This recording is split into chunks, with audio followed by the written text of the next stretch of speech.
Hi, everybody. This is David D'Arcangelo, Global Marketing Director, CTFO. I have special guests today, Dr. Philip Zinni and Sandy and Ed Cohen, who are, I want to give you a little bit of their background. Dr. Zinni is a member of the Scientific Advisory Board for CTFO, family physician in Reno, Nevada, currently physician for the largest gaming casino and the past largest winery. He specializes in sports medicine, complementary and integrative medicine, and occupational medicine, and is experienced in diabetic neuropathy, osteoarthritis, musculoskeletal medicines, chronic pain, and preventive medicine. I know some of us have some of those issues, and we're all looking for solutions. So Dr. Zinni is the expert here today. Sandy and Ed Cohen are superstars in our industry, also professionals. Ed was a pharmacist and owned a pharmacy in Philadelphia. Sandy started a medical surgical supply store in the front, which was a huge success. But their mission is to help others achieve the same success that they have experienced. So my 2 cents on that is very clear: is where's the proof that you help people? And the proof is so significant. We were responsible for over 40, I think it's 7, is the number 47 or 8 now? 48 people earning over $1 million in their previous company and creating a team of over 700,000 in their organization. So everybody, welcome. These are superstars, Sandy and Ed, Dr. Philip Zinni. I'm going to just pose the first question and then turn it over to Sandy and Ed. But shocking in your life, you're not shocked too much. But Sandy, you had a shocking experience. In our health, I just read this, 433 million people or more who have diabetes in the world. It's the #1 cause of death in the world. There's over 130 million people in the United States with are pre-diabetic or diabetic. Sandy, when did you find out that you were diabetic? And what was your emotional state at that point? I think I'm going to let Ed start out with that because it was quite an emotional time for both of us. Yeah, we were living in Arizona at the time, and we took a trip to Las Vegas to go to some event. I forget what it was, but we were staying at the Venetian, and for that whole weekend, I couldn't get Sandy out of the room.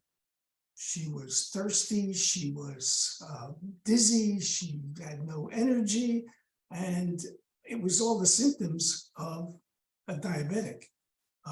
We got back to Arizona, called the endocrinologist, and they told her, hey, we sent you a letter 2 months ago to come in and into the office, and we called you and you never came. Well, looking back in the records, they found that they never sent the letter and they never called. But they did tell her to go out quickly and get a glucose monitor. She did, and her reading was over 400. Wow. That's how we found out that Sandy was a diabetic. Now, think about that. I go to the doctor and I asked them, show me my chart. And of course, the letter was never there. And what was frightening, the doctor said to me, do you realize your A1C is 12.7? And not only, it's as if you had a heart attack and at risk for a stroke. And then they hand me boxes of insulin and syringes and prescriptions, and I throw it all in the car and I call our oldest son, who is an attorney.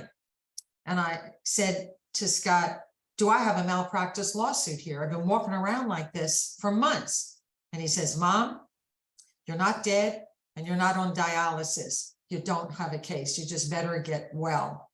And how long ago was that? 18 years ago. 18 years ago. And I was just at the age that my father died of a heart attack. So emotionally, I was a mess. Wow. And the endocrinologist was no help whatsoever. For all these years, I'm still struggling.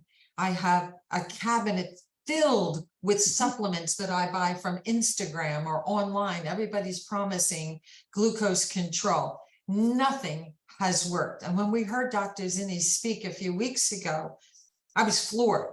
Not only his credentials, he's got more letters after his name than the entire alphabet, but he spoke about diabetics. And think about, like me, I mean, I was a gym rat. You know, I wasn't overweight. I didn't have the typical, what they said were possible symptoms of a pre-diabetic. And yet here I was. And all these years with no help, not really. I mean, I loved my endocrinologist in Vegas. He was a sweetheart. But all he did was keep increasing the insulin or more medications.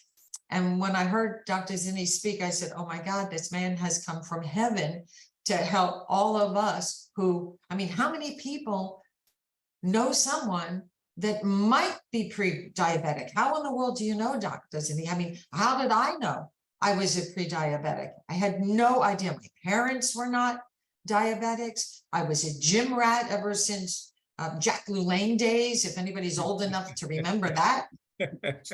So it wasn't that I didn't exercise, I wasn't overweight. What the heck happens to people that they get this lifestyle disease, and then there's no way that we can get the correct information to help get the A1C down, stop the cravings for all the bad stuff that typical diabetics love. And I know you mentioned something in another conversation about leaky gut as well, but you know, my A1C is no longer 12.7, but it's still not good. It's 7.8. I want to get it down, down, down, because we have grandchildren and we have a lot of work to do with CTFO. I mean, we have lots of people to help.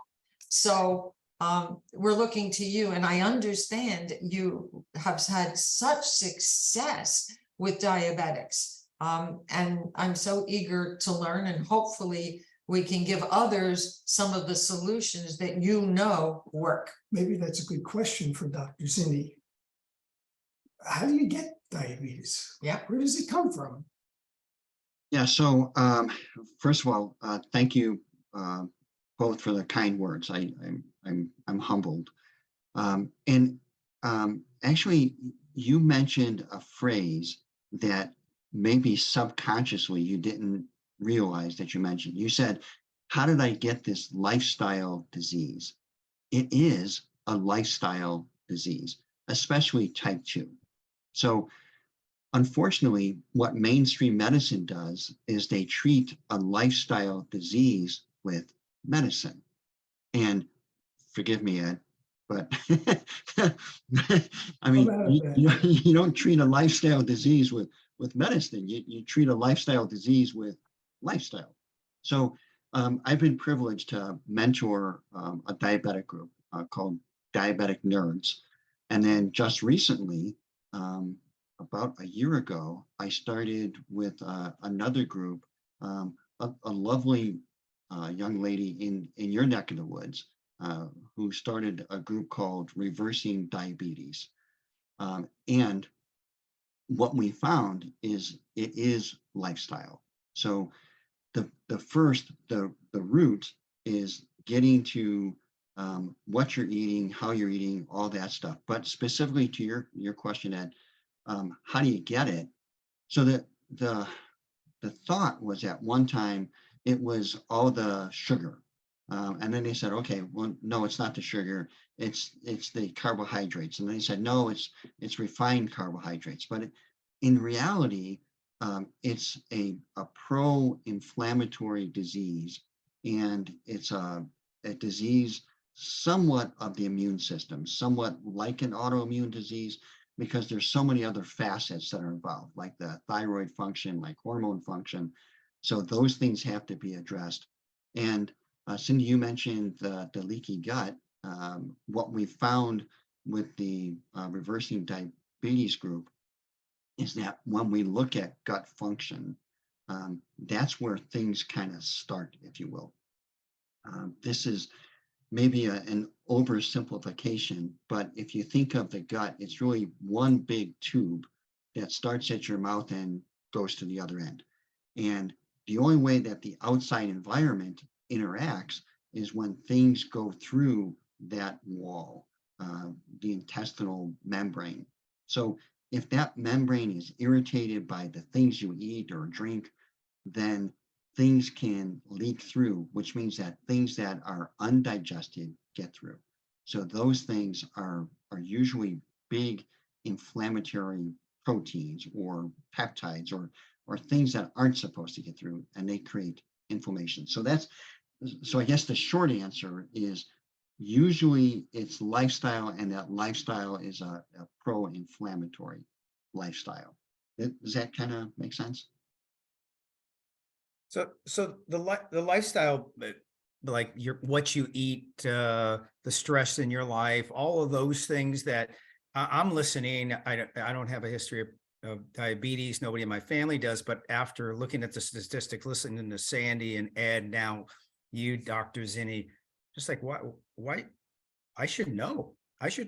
How do I, it's just, you just want to know, and not be Sandy's story of finding out so late in life, damage is done, damage is it's all of us have a need to know. You're right. And to Sandy's point, the traditional medicine approach is looking at a fasting blood sugar and an A1C. And when you're looking at those things, it's probably months, if not years later. So to be proactive, you need to look at an insulin level, because the insulin level will keep on rising because the body is becoming resistant to the insulin that you're producing. So, and insulin is the hormone that helps to drive blood sugar into the cell. So as the body becomes more and more inflammatory, as the body becomes more and more resistant, your body has to produce more and more insulin. So we'll see this insulin level kind of creep up, like I said, months or years in advance. So really, instead of doing an A1C, we should be checking, and again, Sandy, I apologize for the general medical community, but we should be very proactive and looking at insulin levels and other markers of inflammation, like an HSCRP, which stands for highly sensitive cardioreactive protein, because that can give us an idea about the cardiovascular inflammatory response that's going on. Did it answer his question, David?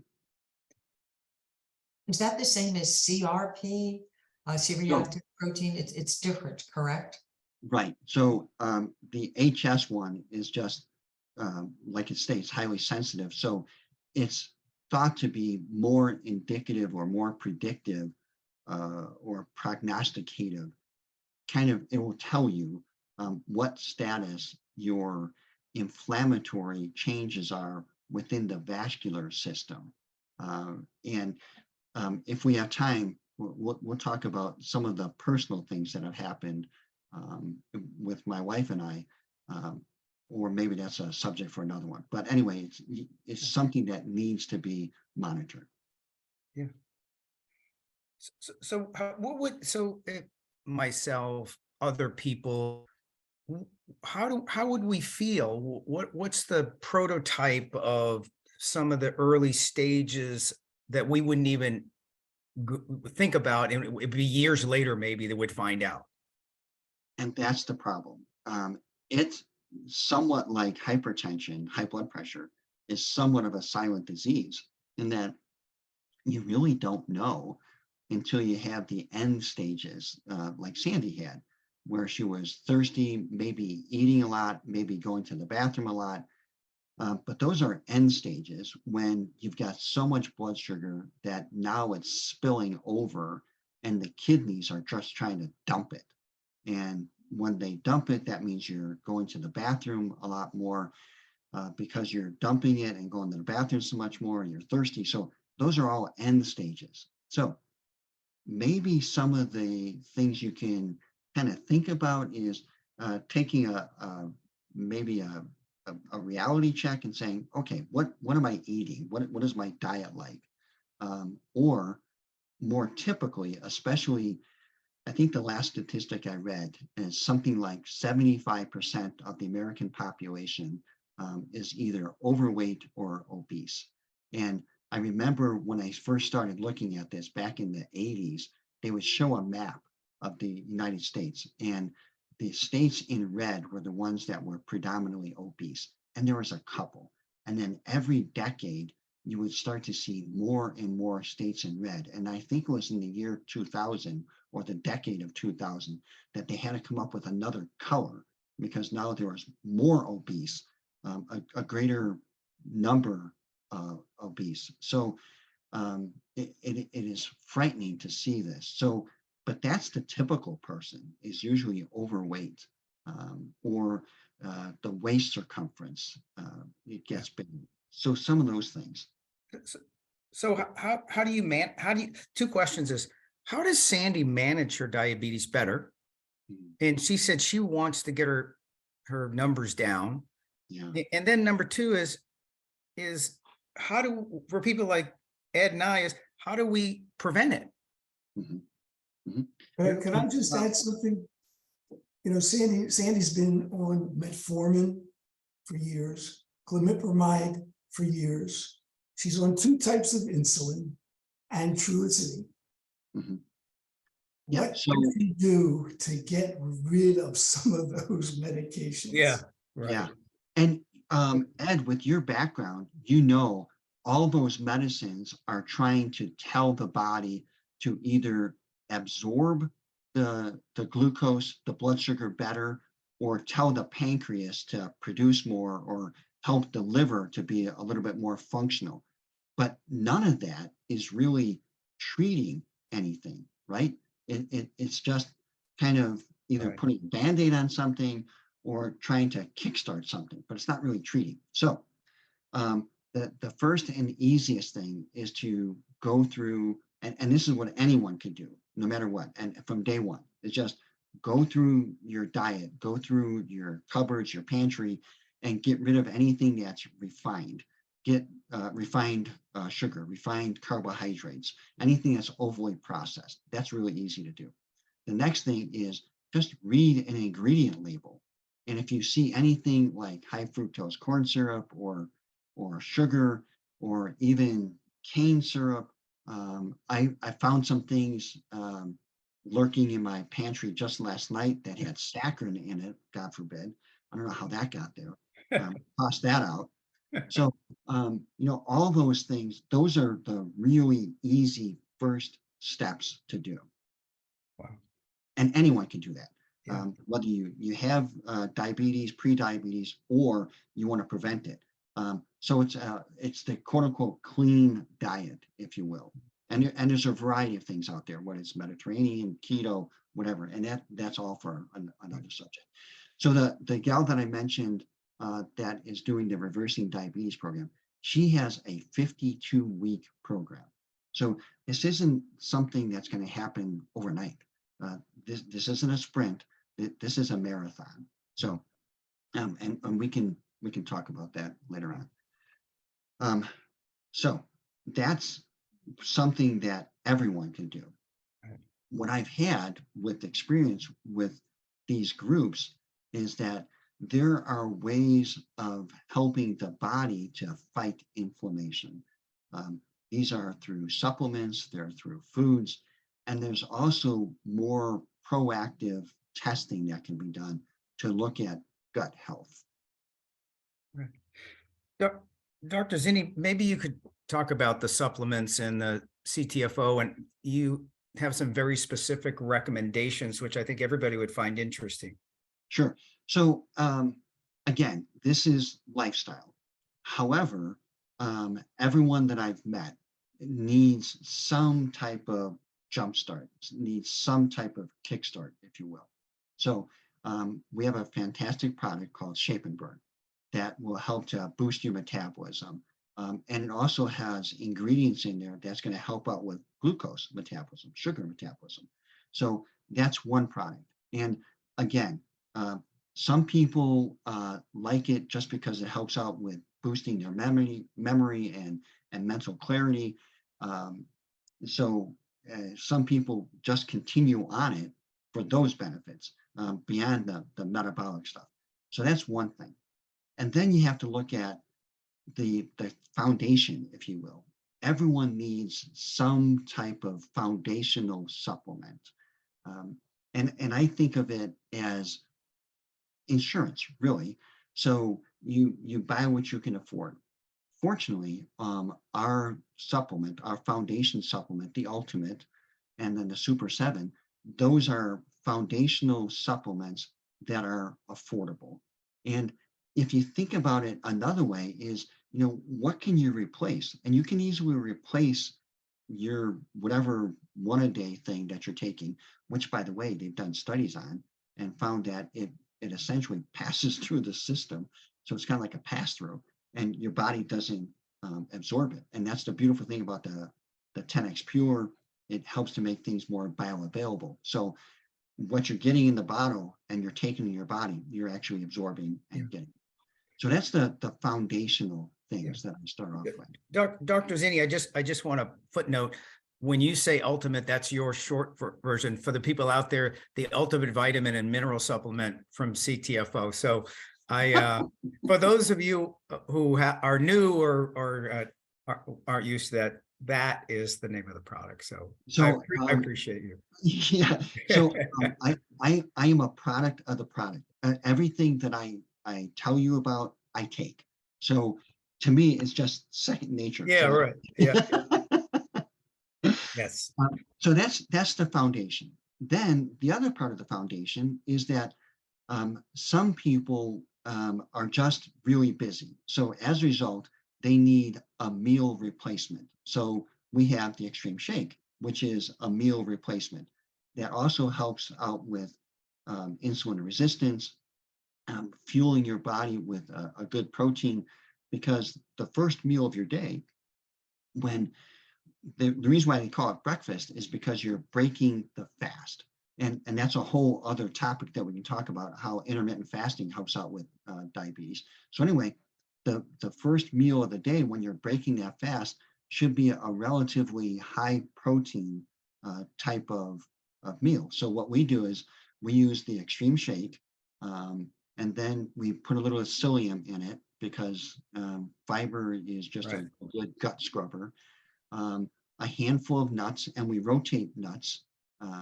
There are a lot of anti-inflammatory nuts and nuts that have antioxidants in them, like walnuts and almonds and a bunch of others. So we rotate the nuts on a daily basis. And I'm going to shock some people, but we do not put fruit in the first shake of the day, because again, we want it to be primarily protein based, and we want to make sure that we're feeding the body protein, because when you do that, that's going to help out your metabolism. It's also going to help out with telling your body that it needs to use up whatever sugar it has in its system, and maybe even help out a little bit with ketosis and burn some fat. So that's where the Extreme Shake comes in.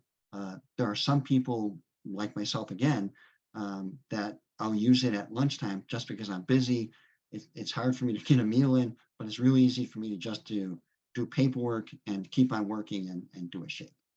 So the other thing we do is the keto creamer, because if you think about it, I think it was 5, maybe 10 years ago now, there was something called, it was a fad. It was called bullet coffee, where you would have your coffee, you put some ghee in it or butter and coconut oil. The big key ingredient to the whole thing was the coconut oil, because it had MCTs, which are called medium chain triglycerides. That's what our keto creamer product has, is that medium chain triglycerides.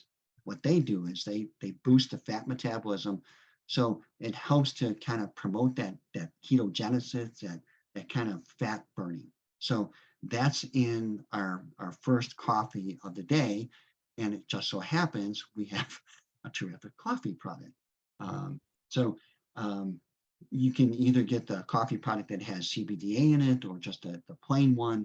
I like the vanilla version. And if you mix the vanilla version with a keto creamer on top of it, oh my goodness, it's just like dessert in a cup.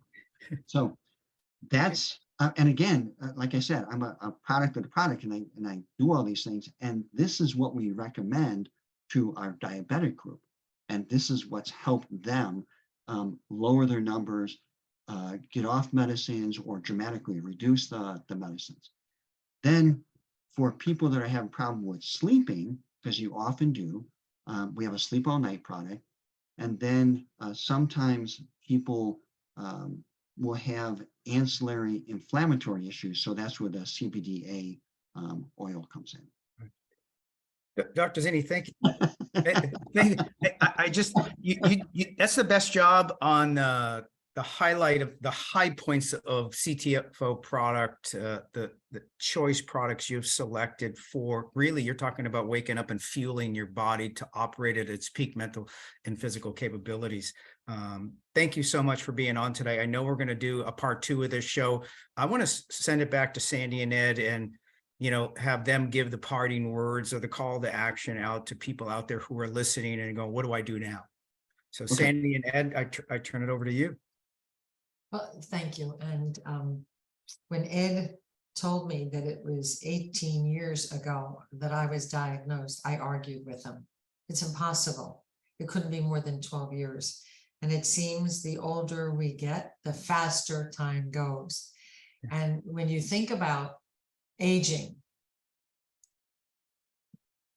it can be a good thing, and we can thrive as we get older.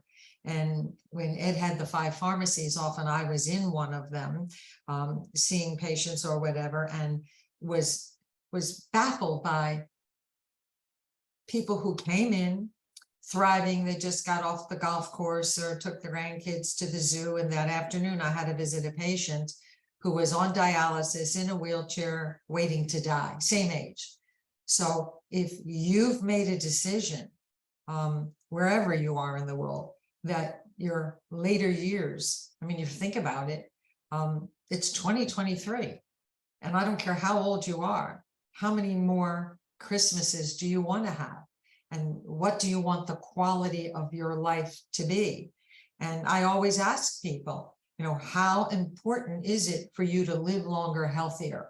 And if it's very important, then you need to do certain things to ensure that you thrive instead of end up, look how many nursing homes, assisted living facilities there are today. They're a thriving business.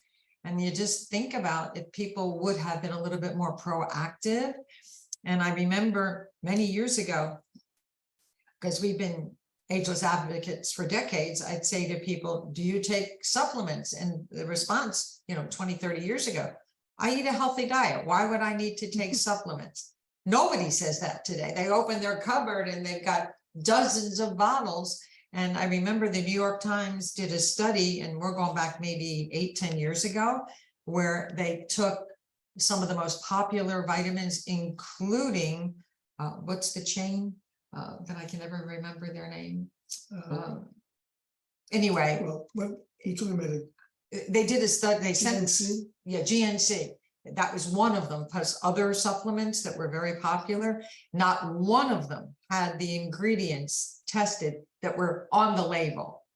And so so how do you know what you're getting? So at least I'm so excited to be a part of the CTFO family, because we know what they put in is on the label is what you get. So life is about choices. How do you want to live the later years of your life? I think maybe in the future we should discuss something else, and that's behavior. We're living in a household where I don't have a problem with eating carbohydrates and sugar, but at the same time, I have to hide the cookies from he counts them. He opened a new package last night. He said, and I took 2. And he said, okay, that's it. Counting them. And Dr. Zinni, is there something called a cheat day? Because she keeps telling me there's a cheat day, and I don't know what day that is.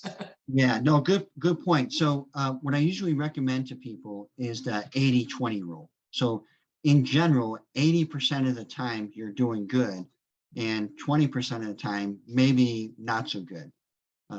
So the issue, and you brought up a good point, Ed, the psychological issue with a cheat day is that it then becomes a whole day, and people can just go off the rails, the wheels fall off the wagon, whatever analogy you can use. So it's not the best way. Well, thank you, everybody. Dr. Philip Zinni, it's so special to be able to have you as the expert, and for everybody, all of our listeners from all over the world, that you are the expert. It's like we're listening to it right here at CTFO on the Scientific Advisory Board as well. And Sandy and Ed Cohen, fantastic addition to the CTFO team. They have the most tremendous track record. And as I said earlier, what's the most important thing is they really help people make a difference in their life, and they've proven it over and over again. So thank you, everybody. And we'll look forward to part 2 of this subject matter. So bye, Thank you. everybody. Bye-bye.